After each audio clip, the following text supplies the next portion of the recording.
The last light of day bled across the Montana sky as Josephine Miller ran for her life, her torn dress catching on thorny brambles, the cruel sting of the whip still burning across her back like fire. It was 1878, and in the small mining town of Copper Creek, a woman accused of theft had few allies and even fewer chances at mercy. Her crime? Taking a loaf of bread from the general store after 3 days without food. The punishment from the store owner and self-appointed town judge had been swift and merciless. 20 lashes in the town square before being driven out with nothing but the clothes on her back. Blood seeped through the fabric of her dress as Josephine stumbled through the wilderness, her vision blurring with each step. The mountains loomed ahead, intimidating in their vastness, but she pushed forward. Behind her lay certain death, ahead lay at least a sliver of hope. The evening air grew colder as the sun disappeared completely, and Josephine's steps faltered. Her strength was failing, her body giving up what her spirit refused to surrender. When her legs finally buckled beneath her, she collapsed onto the hard ground, her cheek pressed against the cool earth. The stars began to appear overhead, brilliant pinpricks of light in the darkening sky. If this was to be her final resting place, at least it was beautiful. As consciousness slipped away, Josephine thought she heard the distant rhythm of hoofbeats, but she was too far gone to care. Lucas Blackett had spent 12 years on his own, building his small ranch from nothing after returning from the war, with little more than nightmares and determination. At 32, he was known throughout the territory as a fair man who kept to himself, spoke little, but whose word was as solid as the mountains themselves. He'd been returning from delivering 3 horses to a neighboring ranch when he spotted what looked like a bundle of rags on the ground ahead. As he drew closer, his heart hammered against his ribs when he realized it was a woman. Lucas dismounted quickly, his boots hitting the ground with a thud as he approached her still form. Gently, he turned her over, gasping at the sight of her bloodied back visible through the torn dress. She was breathing, but barely. "Madam, can you hear me?" he asked, his voice rough from disuse. Josephine's eyelids fluttered, revealing eyes the color of honey before closing again. That small sign of life was enough. Lucas carefully gathered her into his arms, mindful of her injuries, and placed her on his horse. He mounted behind her, supporting her limp body against his chest as he turned toward home. "You're safe now," he whispered, though he wasn't sure she could hear him. "I'm taking you somewhere safe." The ride back to his ranch took nearly an hour, during which time Lucas felt the woman's blood seeping into his own shirt. His jaw clenched in anger at whoever had done this to her. By the time his small cabin came into view, nestled against the backdrop of pine trees with smoke curling from the chimney, Lucas had made a silent vow. Whoever this woman was, whatever had brought her to this state, he would ensure she never suffered like this again. Inside the cabin, Lucas laid Josephine carefully on his bed, face down. He worked quickly, heating water on the stove and gathering clean cloths and the few medical supplies he kept on hand. With careful hands that had tended countless injured animals, he cut away the back of her dress, exposing the crisscrossed welts that marred her skin. "I'm sorry," he murmured as he began to clean her wounds. "This will hurt." Josephine stirred at the sting of the warm water but lacked the strength to fight. Through half-lidded eyes, she caught glimpses of a man with sun-browned skin and serious eyes moving methodically around the small cabin. When he returned to her side with a bowl of water that smelled of herbs, she finally found her voice. "Are you going to kill me?" she whispered, her throat parched. Lucas froze, his hands hovering above her back. "No, madam. I'm trying to help you." "Why?" The simple question hung in the air between them. "Because it's what decent folks do," he replied, resuming his ministrations with gentle hands. Josephine closed her eyes again, too exhausted to argue, too broken to care what happened next. The cool cloths against her torn skin were painful, yet soothing, and the stranger's calm, steady movements offered a comfort she hadn't known in years. Despite her fear and pain, she surrendered to unconsciousness once more. When Josephine next opened her eyes, daylight streamed through a small window beside the bed. She was dressed in a man's shirt that hung loosely around her frame, her back wrapped in clean bandages. The cabin was silent save for the soft crackling of a fire in the stone hearth. Carefully, she pushed herself up, wincing at the pain that shot through her body. The cabin was simple but tidy, a wooden table with 2 chairs, a small kitchen area with a cast-iron stove, shelves with books and supplies, and a single trunk at the foot of the bed. Through the window, she could see a barn and corral, and beyond that, rolling hills that gave way to mountains in the distance. The door opened, and Josephine stiffened, pulling the blanket around herself defensively. Lucas entered carrying an armful of firewood and stopped short when he saw she was awake. "You're up," he said, setting the wood beside the hearth. "How are you feeling?" "Like I've been trampled by horses," Josephine replied honestly, her voice raspy. "Where am I?" "My ranch, about 15 miles east of Copper Creek." Lucas filled a cup with water from a pitcher and brought it to her. "I found you collapsed on the trail yesterday evening." At the mention of Copper Creek, Josephine's hand trembled, nearly spilling the water. Lucas steadied her hand with his own, his calloused fingers warm against her skin. "They can't find you here," he said, correctly interpreting her fear. "Whoever did this to you?" "You don't know what I did," she whispered, her eyes downcast. "I stole. I'm a thief." Lucas's expression didn't change. "What did you steal?" "Bread." The admission hung between them, heavy with implication. Lucas's jaw tightened, but his voice remained even. "No one deserves to be whipped half to death for taking bread." He paused, studying her face. "I don't know your name." "Josephine Miller." She hesitated before adding, "Joe. To most people." "Lucas Blackett." He nodded toward the bandages visible at her collar. "Those will need changing soon. I've sent for the doctor from Silver Ridge. He's discreet and won't ask questions you don't want to answer." Josephine stared at him, confused by his kindness. "Why are you helping me? You don't know me." Lucas moved to the stove, where a pot of something was simmering. "I don't need to know you to know right from wrong, Miss Miller." He ladled stew into a bowl and brought it to her. "You should eat. It's just rabbit stew, nothing fancy." As Josephine accepted the bowl, their fingers brushed, and for a moment, neither moved. Lucas cleared his throat and stepped back, running a hand through his dark hair. "Rest," he said gruffly. "Dr. Pearson should be here by evening." Before she could thank him, he was gone, the door closing firmly behind him. The doctor arrived just as the sun was setting, a portly man with kind eyes and efficient hands.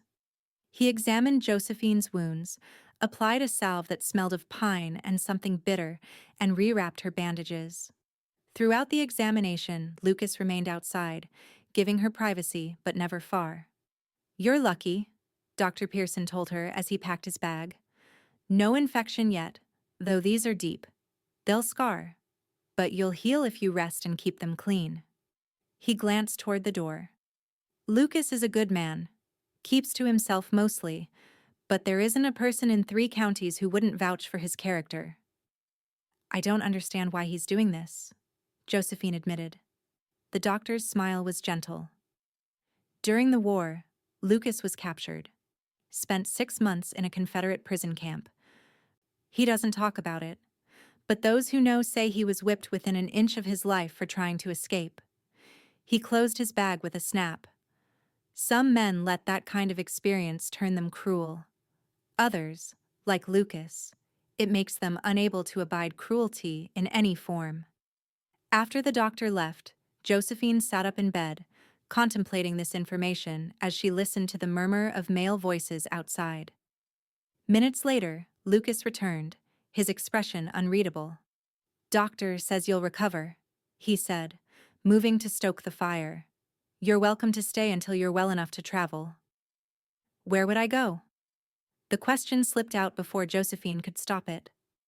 Lucas turned to look at her, his eyes softening slightly. "That's a question for another day. For now, just focus on healing." The days passed in a quiet routine. Lucas tended his ranch mending fences, caring for his horses and small herd of cattle, chopping wood while Josephine slowly regained her strength. He changed her bandages each morning and evening, his touch always gentle, his manner respectful. They spoke little at first, both cautious in their own way. By the end of the first week, Josephine was able to move around the cabin, though her back still ached with every movement. She began to prepare meals, insisting on contributing something in return for Lucas's care. He accepted her cooking with quiet gratitude, seeming surprised by the simple pleasure of sharing a meal with another person. One evening, as they sat at the table finishing a supper of cornbread and beans, Josephine finally gathered the courage to ask the question that had been haunting her. "What happens when I'm healed?" Lucas looked up, his fork pausing midway to his mouth. "What do you want to happen?" "I can't go back to Copper Creek." "No," he agreed. "You can't." Silence stretched between them, broken only by the ticking of the clock on the wall and the occasional pop from the fireplace. "I could work," Josephine offered finally. "I'm good with a needle. I could take in sewing or mending, or work as a housekeeper somewhere." Lucas nodded thoughtfully. "Silver Ridge is growing. They might need someone with those skills." He hesitated, then added, "There's no rush. Winter's coming. The passes will be difficult soon anyway." The implication was clear: she could stay through the winter if needed. Josephine felt tears prick her eyes, overwhelmed by this man's quiet generosity. "Thank you," she whispered. Lucas simply nodded, returning to his meal as if they'd discussed nothing more significant than the weather. As October gave way to November, the mountains took on the first dusting of snow. Josephine's wounds healed enough that Dr. Pearson pronounced her out of danger, though the scars would remain forever. She took over more duties around the cabin, finding purpose in creating a home in the wilderness.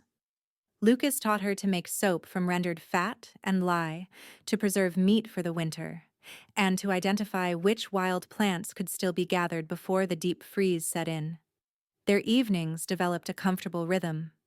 After supper, Lucas would read aloud from one of his book stories of adventure, history, even poetry. Josephine would mend clothing or work on the quilt she was piecing together from scraps. Sometimes they would just talk, sharing fragments of their lives before their paths crossed. Josephine learned that Lucas had grown up in Pennsylvania, the son of a blacksmith. He'd fought for the Union, been captured in '63, and after the war had wandered west looking for something he couldn't name.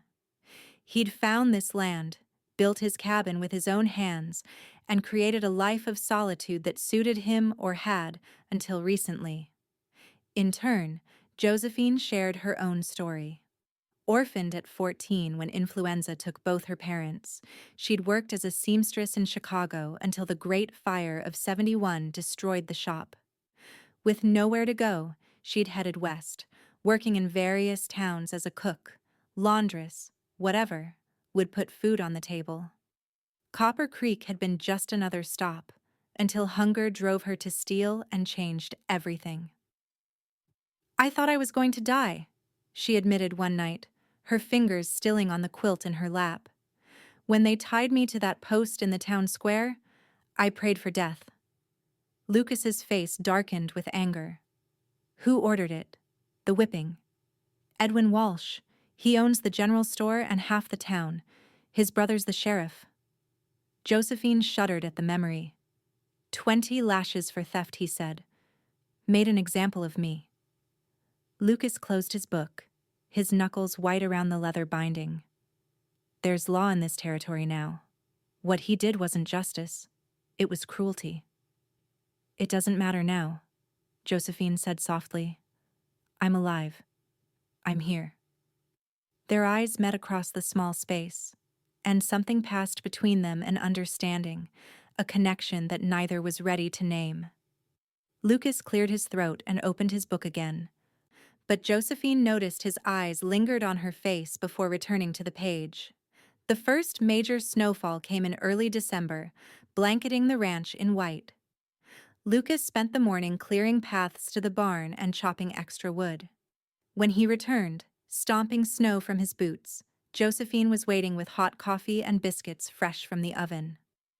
"Storm's getting worse," he reported, accepting the mug gratefully. "We might be snowed in for a few days." Josephine nodded, oddly untroubled by the prospect.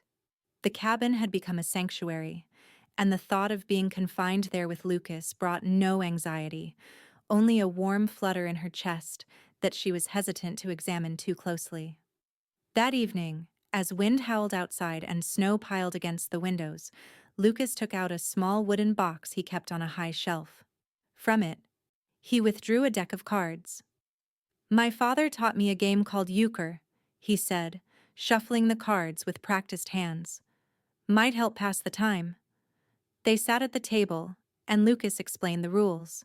Josephine proved a quick study, and soon they were playing hand after hand, laughing at each other's triumphs and defeats. It was the most relaxed Josephine had seen Lucas, his usual reserve melting away as they played by lantern light.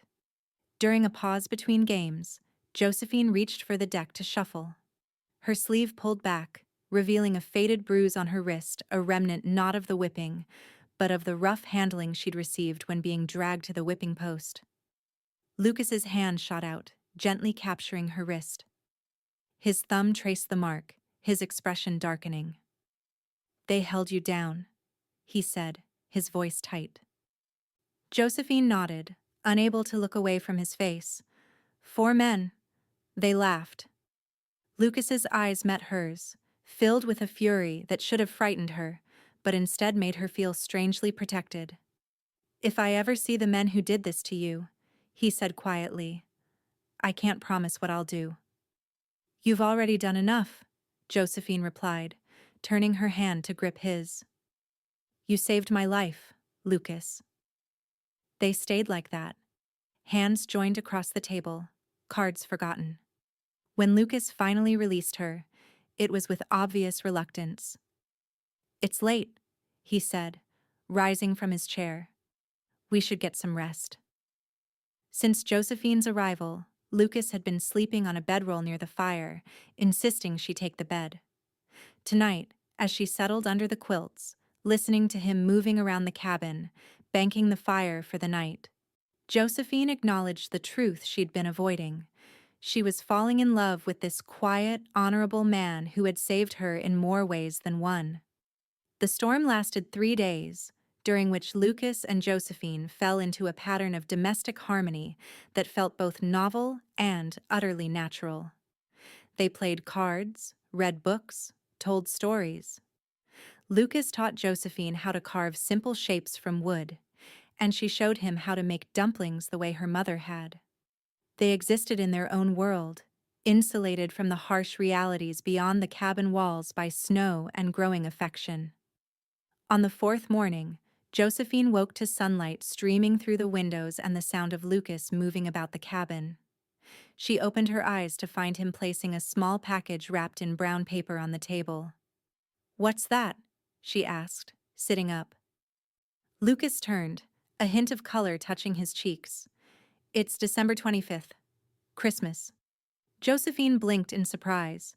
She'd lost track of the days, had no idea the holiday had arrived. "I didn't get you anything," she said, distressed. "You're here," Lucas replied simply, as if that were gift enough. "This is just something small." Curious, Josephine rose from the bed, wrapping a shawl around her shoulders against the morning chill. The package was light in her hands, and when she unwrapped it, she gasped. Inside was a hairbrush, its handle carved from dark wood and polished to a soft glow. Delicate flowers had been etched into the handle, the work clearly done by hand. "Lucas," Did you make this? She asked, running her fingers over the intricate design. He nodded, looking almost shy. Started it before the storm. Finished it at night after you were asleep. Josephine felt tears well in her eyes. It had been years since anyone had given her a gift, let alone something crafted with such care. It's beautiful, she whispered. Thank you. Before she could think better of it, Josephine rose on her tiptoes and pressed a kiss to his cheek. Lucas went still, his breath catching audibly. When she pulled back, his eyes were dark with an emotion that made her heart race. For a moment it seemed he might say something, might close the distance between them again. Instead, he cleared his throat and stepped back. I need to check on the animals, he said, reaching for his coat. The snow's finally stopped. Josephine nodded, clutching the hairbrush to her chest as he left. The spot where her lips had touched his cheek burned in her memory, and she wondered if she'd made a mistake, pushed too far too soon. But that evening, as they sat by the fire after supper, Lucas seemed more at ease than ever. He told her stories of Christmases from his childhood, of his mother's plum pudding and his father's tradition of reading A Visit from St. Nicholas aloud. Josephine shared memories of her own family holidays, the small gifts and big love that had filled her early years. When the fire burned low and the hour grew late, Lucas rose to add another log. Instead of returning to his chair, he sat beside Josephine on the small sofa, close enough that their shoulders almost touched. I've been thinking, he said, his voice low, about what happens when spring comes. Josephine tensed, dreading what might come next. Would he suggest it was time for her to move on? Had she overstayed her welcome? The ranch is too much for one person, Lucas continued, staring into the flames. Always has been. I've managed, but just barely. You work harder than anyone I've ever known, Josephine offered. Lucas turned to look at her, his expression serious. What I'm trying to say is, I'd like you to stay. Not as a guest or someone who needs help, but as... He paused, searching for words. As a partner, if you wanted. Josephine's heart raced. A partner? In the ranch, he clarified quickly, then more softly added. And in life, perhaps. Eventually. The implication was clear, and Josephine felt warmth flood her cheeks. Are you asking to court me, Lucas Blackett? A small smile tugged at his lips. I reckon I am, though I'm making a poor job of it. Josephine reached for his hand, lacing her fingers through his. I'd like that very much, she whispered. The relief and joy that crossed Lucas's face made him look younger, lighter. He squeezed her hand gently. I've never been much for words, he admitted. But I want you to know that having you here, it's changed everything. For me too, Josephine replied, leaning her head against his shoulder. They sat like that, hands joined, watching the fire until the flames died down to embers. It was a new beginning, tentative and hopeful, born in the quiet sanctuary they'd created together. As winter deepened, so did their connection. Lucas proved to be an old-fashioned suitor, respectful and thoughtful. He brought Josephine wildflower seeds he'd collected the previous summer, promising her a garden when spring came. He carved her a small wooden horse, showing her the likeness to his favorite mare. Each gift was a piece of himself, offered with shy pride. Josephine, in turn, sewed Lucas a new shirt, using fabric from a dress she'd brought with her. She learned to make the apple pie he mentioned loving as a child, experimenting until she got the spices just right. She read to him in the evenings when his eyes were tired from squinting at fence posts in the snow glare. They didn't speak of love explicitly, but it grew between them with each passing day, nurtured by shared work and quiet moments. Their first kiss came on a January evening, gentle and questioning, followed by a second that left no doubt about their feelings. Lucas was always careful with her, mindful of her past trauma, never pushing for more than she was ready to give. In February, Lucas made a trip to Silver Ridge for supplies, returning with letters and news from the outside world. Among the items he brought back was a small gold band that had belonged to his mother. He didn't present it then, but Josephine saw him tuck it away in the wooden box, where he kept his most precious possessions. As March arrived with its promise of thaw, Lucas began planning improvements to the cabin. He spoke of adding another room, of fixing the roof that leaked in heavy rain, of building a proper chicken coop. All his plans included Josephine, making space for her not just in his home, but in his future. One evening, as they sat on the porch watching the sunset paint the snow-capped mountains in shades of pink and gold, Lucas took her hand. "I'm not a wealthy man," he began, his voice steady despite the nervous tension in his shoulders. "I can't offer you fine things or an easy life, but everything I have is yours, if you'll have me." He reached into his pocket and withdrew the gold band Josephine had glimpsed weeks earlier. It was simple, a thin circle worn smooth by years of wear.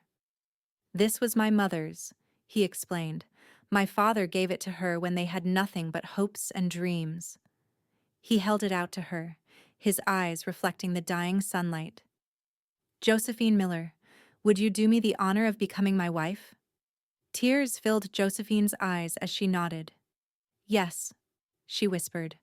Then louder, "Yes, Lucas, I will." His face broke into a smile as he slipped the ring onto her finger. It fit perfectly, as if it had been made for her all along. When he kissed her, it held the promise of all the years to come, years they would face together, no matter what challenges arose. They were married in April, when the mountain meadows erupted in wildflowers. The ceremony took place on their land, presided over by the circuit judge who happened to be passing through Silver Ridge. Dr. Pearson was there, along with a few neighbors from distant ranches, and the storekeeper from Silver Ridge who had become a friend. Josephine wore a dress of pale blue calico with white flowers in her hair. Lucas, uncomfortable in his Sunday best, couldn't take his eyes off her.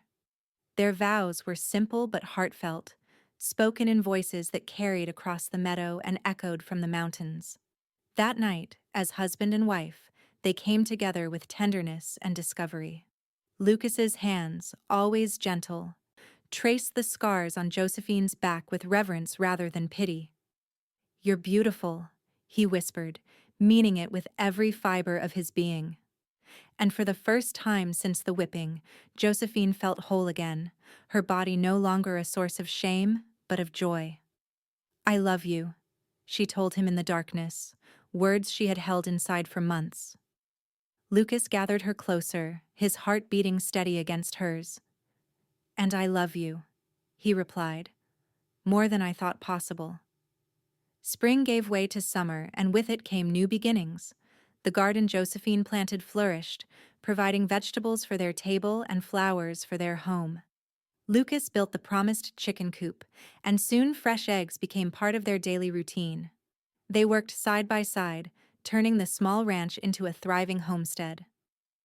Word spread of Lucas Blackett's marriage, and with it came occasional visitors. Most were welcome traveling preachers, neighbors from distant ranches, the doctor checking in. But one day in late June, a rider approached that set Lucas on edge before the man had even dismounted. "That's Sheriff Walsh," he told Josephine, who was hanging laundry on the line. "Edwin Walsh's brother from Copper Creek." Josephine froze, her face draining of color. Lucas stepped in front of her, his posture protective. "Stay behind me," he said quietly. "Let me handle this." Sheriff Walsh was a barrel-chested man with small eyes and a permanent sneer. He reined in his horse and nodded tersely at Lucas. "Blackett," he acknowledged, "been hearing rumors about a woman living out here with you. Thought I'd see for myself." "My wife," Lucas replied evenly. "We were married this spring." Walsh's eyes narrowed as he caught sight of Josephine partially hidden behind Lucas. Funny, she looks mighty familiar. He leaned forward in his saddle. You wouldn't happen to be harboring a fugitive, would you, Blackett? The only people on this land are myself and my wife, Lucas said, his voice hardening. If you have official business, state it. Otherwise, you're trespassing. Walsh's hand drifted to his gun belt. I got a wanted poster for a thief from Copper Creek. Josephine Miller. Stole from my brother's store before running off. Josephine's hand gripped Lucas's shirt, but he didn't flinch. My wife's name is Josephine Blackett, and she's no thief. Now I suggest you leave my property. The tension stretched between the men, Walsh clearly weighing his options. Finally, he spat on the ground. My brother wants justice, he growled, said that woman stole from him and made a mockery of town law by escaping punishment. Lucas took a step forward, his voice dropping dangerously. Your brother had a woman whipped half to death for taking bread when she was starving. There's no justice in that, only cruelty. And if he or anyone else ever comes near my wife again, they'll answer to me. The sheriff's face darkened with anger, but something in Lucas's stance, the controlled fury of a man who had seen war and worse, made him reconsider. He tugged on his reins, turning his horse. This ain't over, Blackett, he called over his shoulder as he rode away. Once the sheriff was out of sight, Josephine collapsed against Lucas, trembling. He held her tightly, his heart pounding with the fear of almost losing her. He'll be back, she whispered, with more men. They'll take me. No, Lucas said firmly, cupping her face in his hands. I won't let that happen. I promised you'd never be touched like that again, and I meant it. That night, after Josephine had finally fallen into an exhausted sleep, Lucas sat at the table writing letters by lamplight. One to the territorial governor, detailing the abuse of power in Copper Creek. Another to a former Army comrade who had become a lawyer in Helena. A third to the federal marshal responsible for this region. He knew Walsh wouldn't give up easily, that men like him and his brother believed themselves above the law. But Lucas had survived a war and a prison camp. He had rebuilt his life from nothing. He would not lose Josephine, not to fear, and certainly not to the Walshes. Over the next weeks, Lucas was vigilant, never leaving Josephine alone. They kept weapons close at hand and a horse always saddled, ready for quick escape if needed. But as July turned to August with no sign of the sheriff or his cronies, they began to hope the threat had passed. Then one morning, Dr. Pearson arrived unexpectedly, his normally jovial face serious. Thought you should know, he told them over coffee at the kitchen table. Edwin Walsh was in Silver Ridge yesterday, asking questions about you two, offering money for information. Lucas's jaw tightened. What kind of questions? Where exactly your ranch is located, whether you're often away, how many men work for you. The doctor shook his head. He's planning something, and from what I hear, it's not legal action he has in mind. We knew this might come, Lucas said, reaching for Josephine's hand. We'll be ready. Dr. Pearson nodded grimly. I've spoken to some others, men who respect you, Lucas. They'll stand with you if it comes to it. After the doctor left, Lucas and Josephine sat in silence, the weight of the threat hanging heavy between them. I should leave, Josephine said finally, her voice breaking. Go somewhere far away. They want me, not you. Lucas's response was immediate and fierce. No. We face this together. He knelt before her, taking both her hands in his. Josephine, before you came into my life, I was existing, not living. You gave me back something I thought was lost forever. I will not lose you now. I'm afraid, she admitted, tears spilling onto her cheeks. So am I, Lucas replied honestly. But fear won't rule us. We'll be smart. We'll be prepared. And we'll fight if we have to. He pulled her into his arms, holding her as if he could shield her from all harm through sheer force of will. Against her hair, he whispered, "I made you a promise on our wedding day. For better or for worse? This is the worst part, but we'll get through it." They prepared as best they could, moving valuables to a hiding place in the mountains, keeping horses ready, practicing with rifles until Josephine could hit a target as well as Lucas. Friends from neighboring ranches began to visit more frequently, sometimes staying overnight, creating a rotating guard without ever naming it as such. September arrived with no sign of Walsh, and Josephine began to hope they had been wrong about his intentions. Then one morning, as she tended the garden while Lucas repaired a fence line at the far end of their property, she heard the thunder of approaching horses. Looking up, her blood froze at the sight of 6 riders cresting the hill, Edwin Walsh at their lead. There was no time to reach Lucas, no time for anything but to grab the rifle leaning against the porch and run for the cabin. Josephine slammed the door behind her, throwing the bolt just as the riders reached the yard. Through the window, she saw Walsh dismount, his face twisted with malicious satisfaction. "Josephine Miller," he called, swaggering toward the cabin. "Time to face justice for your crimes, girl." Her hands shook as she loaded the rifle, just as Lucas had taught her. "My name is Josephine Blackett," she shouted through the closed door. "And I've committed no crime worth what you did to me." Walsh laughed, a sound that chilled her to the bone. "Your husband's not here to protect you now. Come out, or we'll burn this place to the ground with you in it." Josephine positioned herself by the window, rifle raised. "I don't need my husband to protect me from the likes of you, Walsh. I can do that myself." To demonstrate her point, she fired a warning shot that kicked up dirt at Walsh's feet. The man jumped back, his face reddening with rage. "You'll pay for that," he snarled, signaling to his men. "Surround the place. She can't shoot us all." As the men spread out, Josephine felt fear threatening to overwhelm her. She had bullets, but not enough to hold off 6 men indefinitely. Lucas could be hours away, and by then, it might be too late. She fired another shot when one man tried to approach the back door, driving him back temporarily, but she knew it was only a matter of time. Just as despair began to set in, she heard the sound of more horses approaching, fast. Through the window, she saw Walsh and his men turn, confusion crossing their faces. Then Lucas appeared over the ridge, but he wasn't alone. Behind him rode at least a dozen men, including Dr. Pearson and faces Josephine recognized from neighboring ranches. Relief flooded through her as Lucas and his impromptu posse thundered into the yard, surrounding Walsh and his men. Lucas's rifle was drawn, his face a mask of cold fury as he faced the man who had whipped his wife and now threatened their home. "This ends now, Walsh," Lucas called, his voice carrying across the yard. "You and your men are trespassing on my property and threatening my wife. Leave now, or face the consequences." Walsh's hand moved toward his gun. "She's a fugitive from justice, Blackett. The law's on my side." "Is it?" Another rider moved forward, a man in a marshal's uniform with a star on his chest.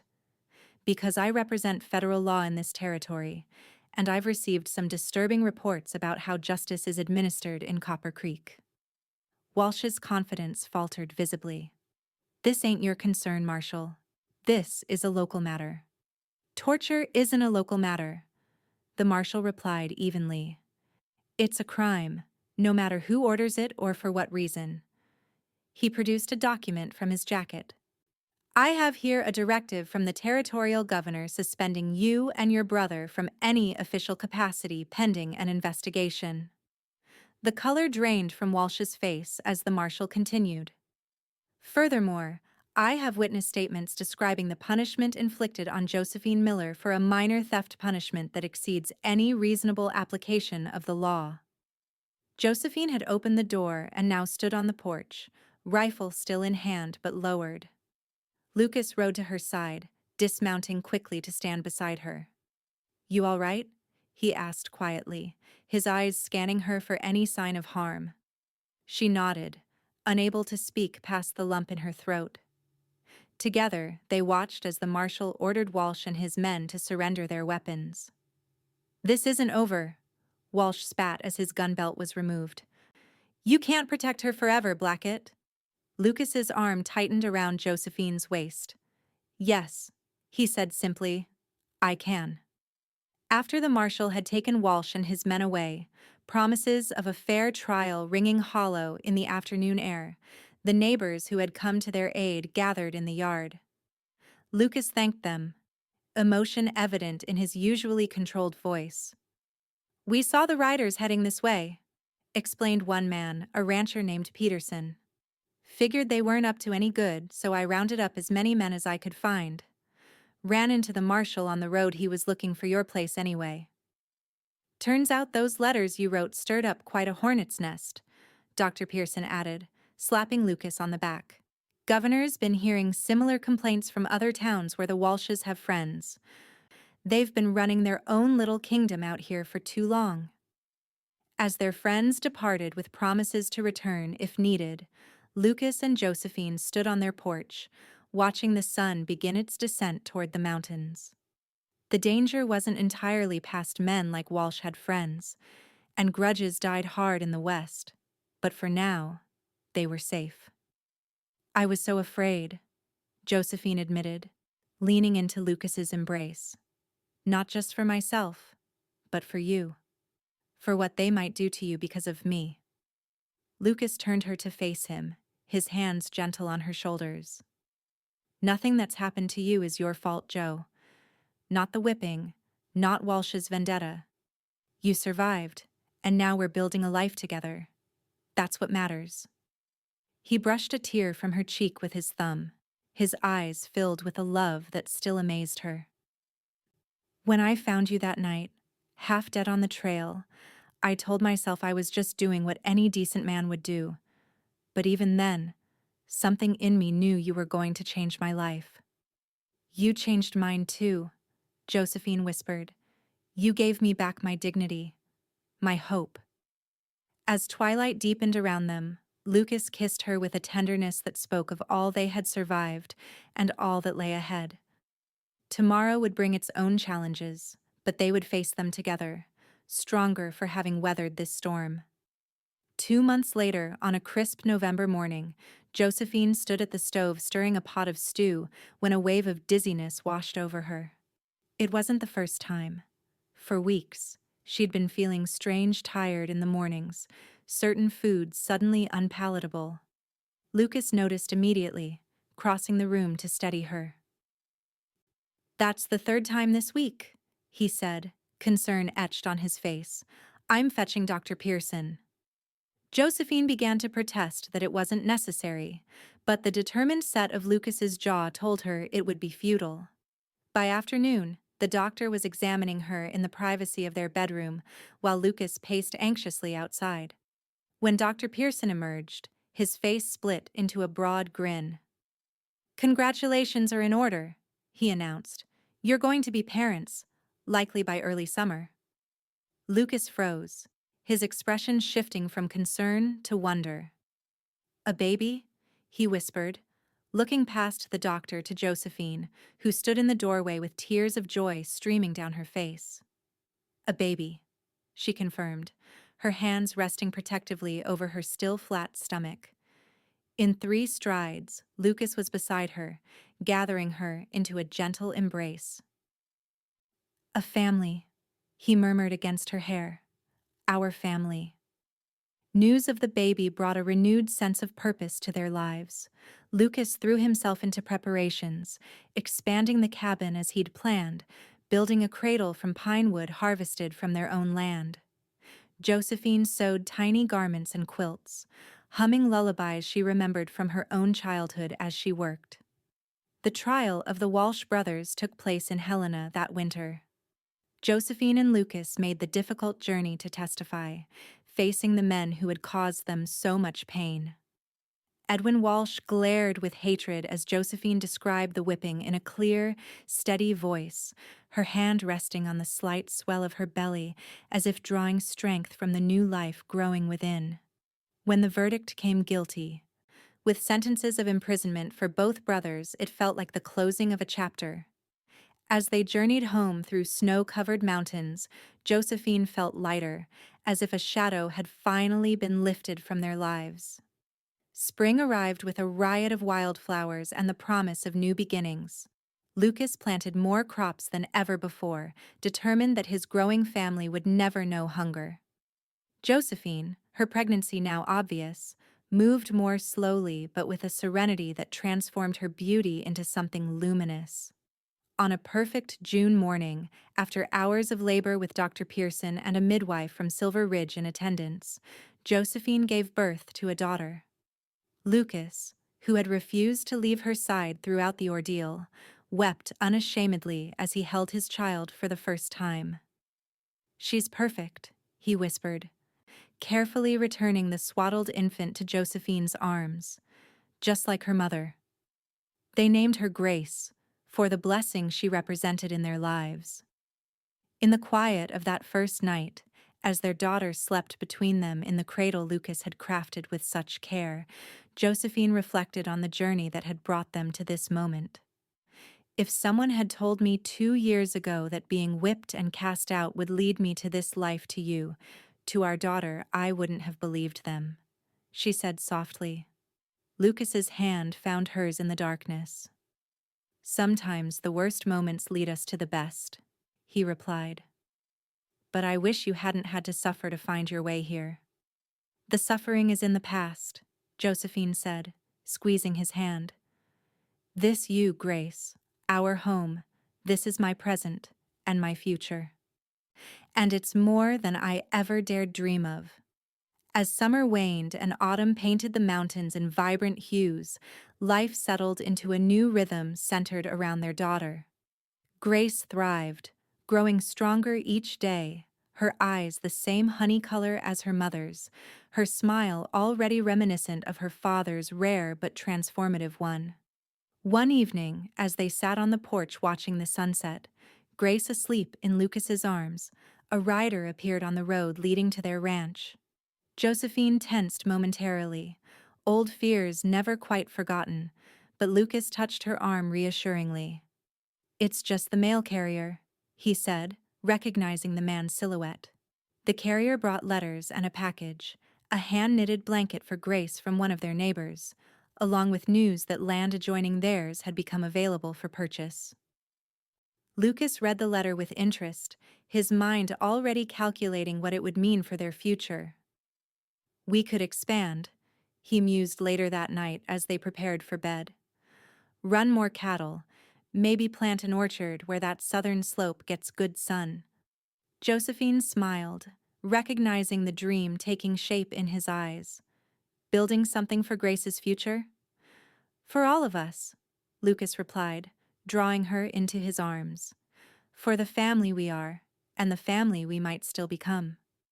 His words held promise and possibility, a future expanding before them like the vast Montana sky.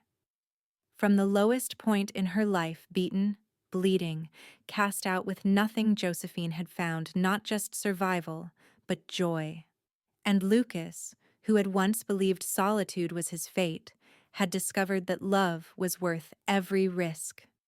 As they drifted to sleep, their daughter breathing softly in her cradle beside them, both knew with absolute certainty that whatever challenges tomorrow might bring, they would face them together stronger for having found each other, complete in the life they were building day by day. The seasons turned, one year flowing into the next. Grace took her first steps on a spring morning, toddling from Josephine's arms into Lucas's outstretched hands, her laughter echoing through the cabin that had become too small for their growing family. For by then, Josephine was carrying their second child, her body again rounded with new life. Lucas purchased the adjoining land, doubling the size of their ranch. With help from neighbors and hired hands, he built a new house larger, sturdier, with rooms for their children to grow and spaces for their dreams to unfold. The old cabin became a place for storage and occasional guests, a reminder of where their story together had begun. Their son, William, arrived in the autumn, a sturdy boy with his father's dark hair and quiet nature. Lucas held him with the confidence of experience, no longer afraid that his large hands might somehow harm the tiny being entrusted to his care. The Walsh brothers, their prison sentences served, left the territory rather than return to face the community that had turned against them once their cruelty was exposed. Copper Creek elected a new sheriff, a fair-minded man who occasionally visited the Blackett Ranch, bringing news and staying for supper. Life wasn't without challenges. Drought threatened one summer. Illness swept through the region another winter, taking beloved neighbors including old Dr. Pearson. But through it all, Lucas and Josephine remained each other's strength, their love deepening with shared joys and sorrows. On the 5th anniversary of the day Lucas had found Josephine half dead on the trail, they stood together on the hill overlooking their expanded ranch. Grace, now 4, played with her 2-year-old brother in the meadow below, their laughter carrying on the breeze. "Sometimes I still can't believe this is my life," Josephine said, leaning against Lucas's solid warmth. "That day, when they drove me from town, I thought everything was ending." Lucas's arm tightened around her waist. Instead, everything was beginning. He turned her to face him, his eyes reflecting all they had built together. "You know, I never thought much about happiness before you. Survival, yes. Duty, work. But not joy. And now?" Josephine asked, though she could read the answer in his face. "Now I can't imagine a life without it. Without you." He brushed a strand of hair from her face, his touch still sending the same thrill through her after all these years. "You were broken when I found you, Joe. But so was I, in ways I didn't even recognize." Josephine raised herself on tiptoes to kiss him, pouring 5 years of love and gratitude into the gesture. Below them, their children's voices called, impatient for their parents to join them. "We should go down," Josephine said, reluctantly breaking the kiss. "Grace wants to show you the wildflowers she's collecting." Lucas nodded but held her hand as they began to descend the hill. "Do you ever think about what might have happened if I hadn't ridden that trail that evening?" he asked quietly. Josephine considered the question, the weight of all that might never have been momentarily overwhelming. "I try not to," she admitted. "It feels too much like tempting fate." They reached their children, who immediately demanded attention, William tugging at Lucas's hand to show him a beetle he'd found, Grace presenting Josephine with a slightly crushed bouquet of daisies and buttercups. Later, as twilight settled over the land and their children slept, Lucas and Josephine sat on the porch of their new home, a ritual unchanged from their earliest days together. The ranch spread before them, cattle grazing in distant pastures, crops growing in neat rows, fruit trees beginning to blossom in the orchard they'd planted. "I think about it sometimes," Lucas said, returning to their earlier conversation. "How close we came to never finding each other. All the circumstances that had to align." Josephine rested her head on his shoulder. "Perhaps it wasn't chance," she suggested. "Perhaps it was always meant to be you riding that trail, me surviving long enough for you to find me." "Fate?" Lucas smiled, the concept at odds with his practical nature but appealing nonetheless. "Or justice," Josephine replied. "A balance to all the cruelty. For every Edwin Walsh, there's a Lucas Blackett in the world." Lucas's hand found hers in the gathering darkness. "I promised you once that you'd never be touched like that again," he said softly. "That no one would hurt you while I had breath in my body." "And you've kept that promise," Josephine assured him. "But you've given me so much more than protection, Lucas. You've given me a home, a family, a life filled with love." As night fell completely, stars appearing one by one in the vast Montana sky, they sat in companionable silence, two souls who had found in each other not just safety, but completion. From the ashes of suffering had risen something beautiful and enduring, a love that had healed them both and created a legacy that would continue long after they were gone. For in the end, that was the greatest triumph over those who had sought to destroy Josephine. Not just survival, but a life lived fully, joyfully, surrounded by love. The scars on her back had faded with time, but the strength she had discovered within herself and the love she had found with Lucas would remain forever. A testament to the resilience of the human spirit and the transformative power of compassion.